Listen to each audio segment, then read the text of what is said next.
Continuando con la parte de traumatología, vamos a ver ahora el tema 23, que se relaciona con lo que son las luxaciones más comunes en el organismo. Bueno, ¿qué son las luxaciones? Son esa dislocación, ¿no?, de las superficies articulares, y generalmente las luxaciones agudas merecen un tratamiento urgente, y generalmente este tratamiento urgente está en base a lo que es la reducción, ¿no? Y generalmente siempre hay que descartar una lesión neurovascular. Se tratará siempre en primer lugar de realizar una reducción cesada, generalmente bajo anestesia general, ¿no? Vale destacar que si no se realiza una reducción oportuna, hay riesgo de que el paciente tenga alteraciones patológicas.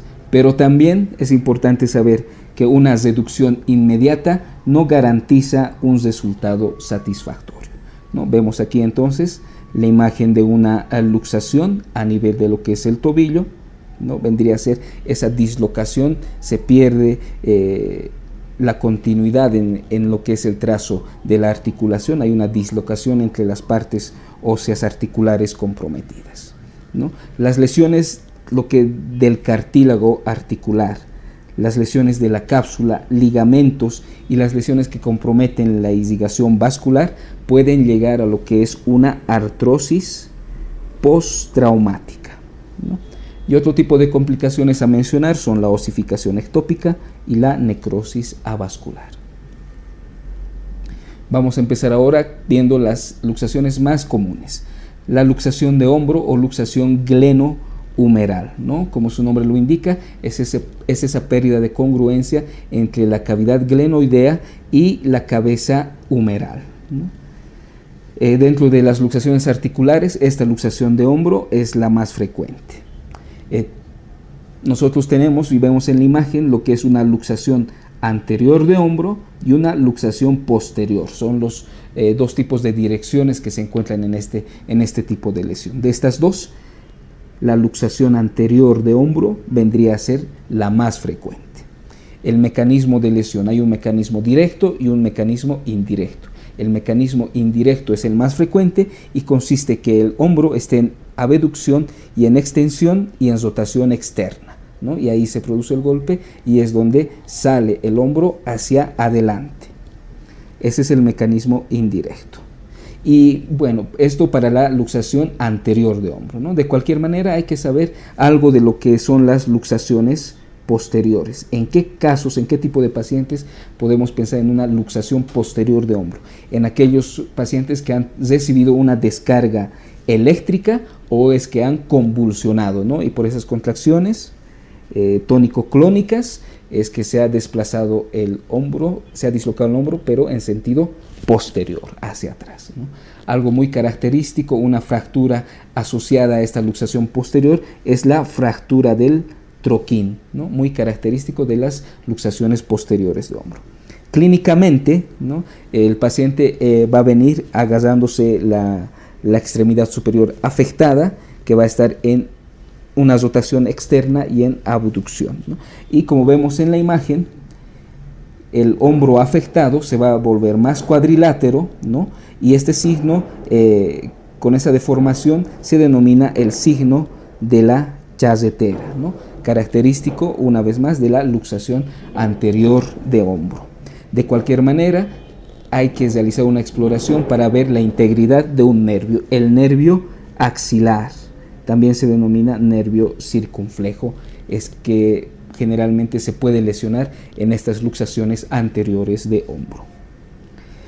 El diagnóstico. Para el diagnóstico es muy importante identificar en qué dirección va la dislocación, si es una luxación anterior o posterior, ver si hay fracturas asociadas de los huesos que están en la vecindad, ¿no? Y si va a haber dificultades para la reducción. Las radiografías que se utilizan, una radiografía de hombro antero-posterior, esto nos sirve para ver el grado de desplazamiento entre la cabeza humeral y la glenoides, y una radiografía en Y, ¿no? La escápula forma esa Y lateralmente, y nos permite saber si se encuentra la cabeza humeral por delante de este omóplato, es una luxación anterior. Si se encuentra en la parte posterior, vendría a ser una luxación posterior. Diagnósticos que hay que diferenciar: por ejemplo, una fractura conminuta de la cabeza humeral, una luxación acromioclavicular, una lesión del manguito rotador, ¿no? Vale destacar que muchas veces hay algunos pacientes que vienen a urgencias con luxaciones de hombro sucesivamente, ¿no? Es decir, vamos a hablar de las luxaciones recidivantes de hombro.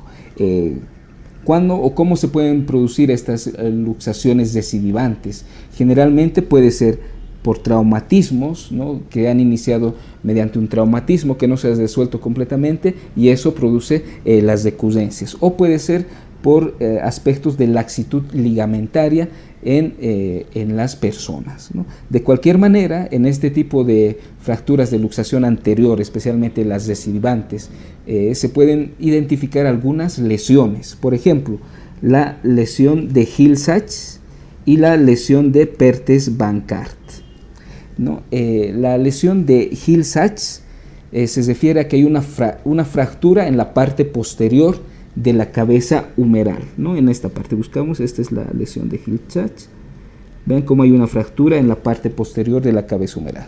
Y la lesión de Bankart se refiere al arrancamiento del labio glenoideo, ¿no? Vean cómo el labio glenoideo se arranca, ¿no? Analizando este cuadro, podemos decir que si nos imaginamos una fractura anterior, ¿no?, de lo que es la cabeza, de lo que es el hombro en sí, lo primero que sucedería vendría a ser esta lesión de Bankart, donde un labio de la glenoides, ¿no?, se arranca, ¿no? Por lo tanto, la cabeza humeral tiende a salir hacia adelante. Una vez que sale con fuerza esta cabeza humeral, ¿no?, hay como un golpeo posterior y se produce luego la lesión de Hill-Sachs, ¿no? Tenemos entonces ahí la lesión de Bankart a nivel del rodete glenoideo y la lesión de Hill-Sachs en la parte posterior de la cabeza humeral. Bueno, otra característica importante a tener en cuenta, especialmente en las luxaciones posteriores, es que a veces puede pasar desapercibida tanto a la exploración física como a las radiografías, ¿no? Es por eso importante el antecedente que le está causando, sea unas convulsiones o algo eléctrico que le haya causado, ¿no? Entonces, muchas veces estas luxaciones posteriores pueden pasar desapercibidas, y si este tiempo donde no se ha diagnosticado pasa las 2 semanas, se convierte en una luxación inveterada, y esta luxación ya inveterada de luxación posterior de hombro generalmente es desde solución quirúrgica. Bueno, vamos a hablar ahora del tratamiento de este tipo de luxación. La maniobra más utilizada, que la vamos a mencionar solamente aquí, es la maniobra de tracción y contratracción del hombro, ¿no? Todo está descrito en la parte de su texto, ¿no? Pero valga recordar esto: la maniobra más utilizada es la maniobra de tracción y contratracción. Luego se pondrá un cabestrillo por unas 4 semanas aproximadamente y se hará la rehabilitación respectiva. Bueno, otro tipo de luxación frecuente es la luxación acromioclavicular, ¿no?, entre el acromion y la clavícula, ¿no? Generalmente afecta más a lo que son varones jóvenes, alrededor de unos 20 años. Vale destacar que hay algunos ligamentos que le dan estabilidad a esta articulación. Tenemos ahí el ligamento acromioclavicular. Si vemos el esquema, este es el acromion y esta es la clavícula, vendría a ser este. Y los ligamentos coracoclaviculares entre la apófisis coracoides y la clavícula, que vendrían a ser estos, ¿no?, los ligamentos coracoclaviculares. Todos estos le dan esa estabilidad a esta articulación acromioclavicular, ¿no? Generalmente son los que se lesionan en este tipo de luxación. Tenemos un mecanismo directo y un mecanismo indirecto que producen la lesión. El más frecuente es el mecanismo directo, que consiste cuando el paciente cae sobre el hombro con el brazo aducido, ¿no? O sea, hacia adentro, golpea en el hombro y empuja el acromion hacia la parte inferior y hacia adentro, ¿no? En eso consiste el mecanismo directo. Clínicamente es mejor explorar al paciente con el miembro superior afectado, ¿no? Que esté colgando o con ligera tracción. ¿Para qué? Para ver mejor las deformaciones que se pueden formar. Y tenemos ahí un signo semiológico, el signo de la tecla, ¿no? Que a la inspección va a aparecer en el hombro que hay un pequeño levantamiento, como vemos aquí en la imagen, ¿no? Hay una parte que se eleva en la región del hombro. Y si nosotros presionamos sobre ese levantamiento, que vendría a ser la parte de la clavícula, ¿no? Que al estar roto estos ligamentos anteriormente descritos, levanta sobre la piel. Y al presionarlo, pues se hunde. Ese es el signo de la tecla. El diagnóstico, aparte de lo que son los datos clínicos, hay que acompañarlo con lo que es una radiografía anteroposterior y mejor si es con carga o tracción, ¿no? De la extremidad afectada, ¿no? ¿Para qué? Para poder ver mejor si hay esa separación entre acromion y clavícula. Se identifican 6 grados de lesión, grado 1 hasta el grado 6. Algunos diagnósticos que hay que diferenciar, ¿no? Por ejemplo, las fracturas de clavícula, no hay que confundirlas con esto, ni las luxaciones glenohumerales, ¿no? El tratamiento depende del grado de afectación. Por ejemplo, los grados 1 y 2 generalmente pueden responder a medidas generales, cabestrillos y a rehabilitación, mientras que el grado 3, que es un grado intermedio, pues depende si el paciente utiliza o no utiliza mucho esta articulación, especialmente al levantar lo que es el brazo, ¿no? Si es un grado 3, pero el paciente no utiliza esta articulación, se puede optar por un tratamiento conservador. Pero al tener un grado 3 con mucho uso de esta articulación, por ejemplo, los electricistas, meseros, etcétera, los que elevan en su trabajo diario esta articulación, generalmente se prefiere un tratamiento quirúrgico. Y en las otras, grado 4, 5 y 6, puede estar indicado de entrada la cirugía.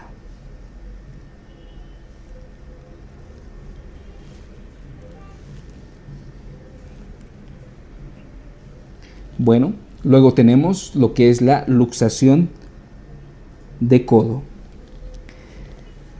Bueno, vale destacar que el codo es como una bisagra, ¿no? Anatómicamente hablando, ¿no? Que permite movimientos de flexión, extensión. Hay 3 tipos de articulaciones que llaman la atención en esta región anatómica: la articulación del húmero con el cúbito, la articulación del húmero con el radio y la articulación entre el cúbito y el radio, ¿no? La luxación más frecuente en el codo es la luxación posterior, ¿no? Que como podemos ver aquí, tenemos la imagen de un codo afectado y la luxación vendría a ser posterior. El mecanismo es cuando el paciente cae sobre lo que es encima de la mano, con el codo en extensión, donde se hace un mecanismo en forma de palanca, ¿no? Y la parte de lo que es el olecrano, del cúbito y radio, el olecrano sale de la tróclea y generalmente se va hacia la parte posterior. Clínicamente, ¿cómo va a estar el lugar afectado? Va a estar deformado, tumefacto, edematoso, y el triángulo de Nelaton, ¿no? Que es un triángulo que se forma entre el vértice del olecrano, epicóndilo, epitróclea, se va a encontrar deformado.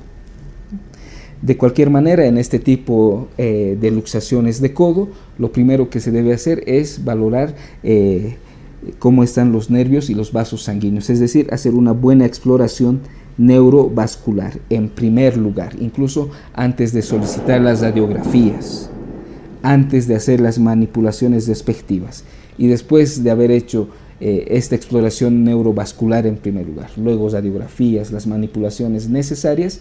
Posteriormente se volverá a realizar una exploración neurovascular, es decir, si el paciente tiene pulso, si hay sensibilidad en la palma y los dedos generalmente.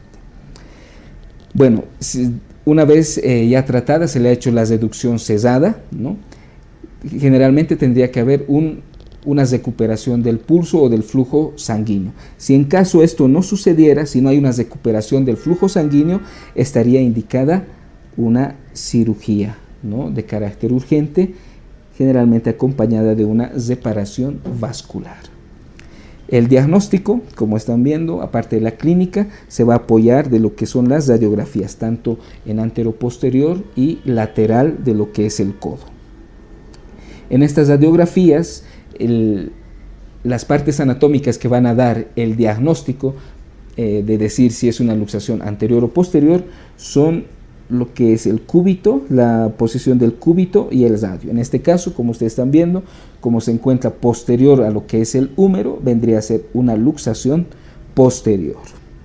De cualquier manera, en estas radiografías hay que ver si hay fracturas asociadas, ¿no?, de las partes óseas vecinas, y los diagnósticos diferenciales a tener en cuenta vendrían a ser una fractura supracondilia, que es más frecuente en niños, ¿no?, pero ya vendría a ser una fractura, las fracturas proximales del antebrazo, ¿no? El tratamiento de esta luxación, la reducción bajo anestesia, ¿no?, generalmente. Y cuando se harán cirugía en caso de fracturas asociadas o un compromiso neurovascular. La luxación de cadera, ¿no? La luxación de cadera más frecuente es la luxación posterior, ¿no? Y en este tipo de luxaciones posteriores, el nervio que se puede afectar es el nervio ciático. El mecanismo generalmente se da cuando el paciente se encuentra, vamos a decirlo así, sentado con la rodilla flexionada, ¿no? Por ejemplo, al manejar un auto, ¿no?, él está sentado con la rodilla flexionada y el golpe los recibe en la cara anterior de la rodilla, ¿no? Por esa transmisión de fuerzas, ¿no?, la articulación de la cadera, la cabeza femoral, se va hacia atrás. Por lo tanto, la luxación posterior de cadera vendría a ser la más frecuente, ¿no? Y ese es el mecanismo de lesión. La clínica, este tipo de luxaciones va a causar un dolor muy intenso en el paciente y adquiere una posición en bañista sorprendido, donde vean cómo la extremidad inferior afectada se encuentra en rotación interna y en aducción, ¿no?, la actitud en bañista sorprendido. De igual manera, volvemos a recordar que el nervio ciático es el que se tiene que explorar en este caso.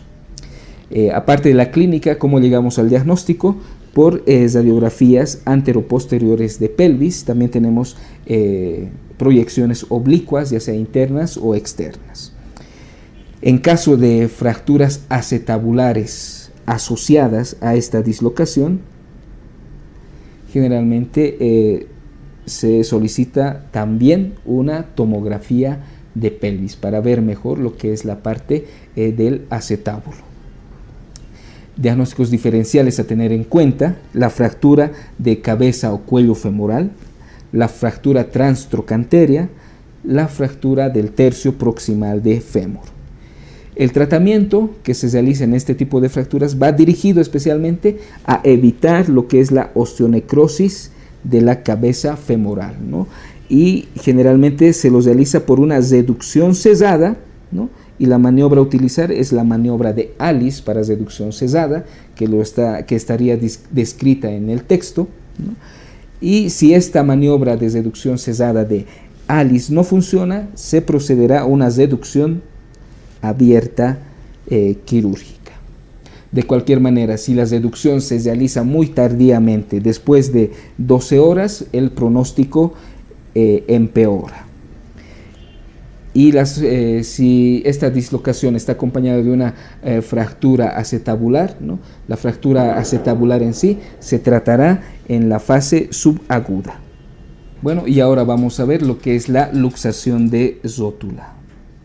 La luxación de rótula generalmente es más frecuente en mujeres por la laxitud ligamentaria de ellas. Se puede dar también en casos de rótula alta, anomalías congénitas de tróclea y rótula, hipoplasia del vasto interno y retináculo lateral rotuliano hipertrófico. La luxación más frecuente en esta región vendría a ser la luxación lateral o externa de lo que es la rótula. El mecanismo, el fémur hace una rotación interna, ¿no? Y generalmente la tibia se encuentra plantada en el suelo con una rotación externa. Entonces todo esto sucede con una flexión de la rodilla, fémur interno, tibia externa, ¿no? Y este movimiento hace que la rótula, ¿no?, salga hacia la parte externa de esta articulación. Entonces la luxación lateral es la más frecuente. La luxación medial es muy rara y generalmente puede ser en casos iatrogénicos, en casos congénitos, en casos de una atrofia del cuádriceps y casos traumáticos, ¿no? Pero repetimos, la luxación de rótula externa es la más frecuente. Clínicamente, ¿no?, podemos observar un aumento de volumen grande a nivel de la articulación de la rodilla con hemartrosis, ¿no? La disminución de la flexión en la rodilla va a estar disminuida. Se va a poder observar tanto a la inspección y a la palpación que la rótula va a estar desplazada hacia la parte lateral. Va a haber mucho dolor y deformidad de esta articulación. El diagnóstico se puede llegar fácilmente con lo que es la exploración física del paciente, solicitar unas radiografías en antero, posterior y lateral, y también tenemos una proyección especial, la proyección axial de rótula, que es la que vemos aquí, ¿no? Esta es la parte de la articulación de la rodilla y vemos, ¿no?, cómo la rótula está desplazada en sentido externo, en sentido lateral. Vale destacar que no hay que confundirla con una rotura del tendón rotuliano o una fractura de rótula. El tratamiento, ¿no?, la reducción. ¿Cómo se realiza esta? Haciendo que el paciente haga una extensión paulatina de la rodilla, ¿no?, que vaya extendiendo poco a poco la rodilla, y generalmente la rótula vuelve espontáneamente a su lugar, ¿no? Se puede ayudar con una maniobra leve o suave de recolocación, ¿no?, pero generalmente con esta extensión paulatina ya tendría que volver por sí sola lo que es la rótula, ¿no? Luego de esto se procederá al vendaje y férula, ¿no?, de la región afectada, esto para para que no haya movimientos en esta articulación. Todo esto por unas 3 semanas aproximadamente, y luego vendrá la fisioterapia. En caso de mucha hemartrosis se puede ayudar con lo que es una artrocentesis.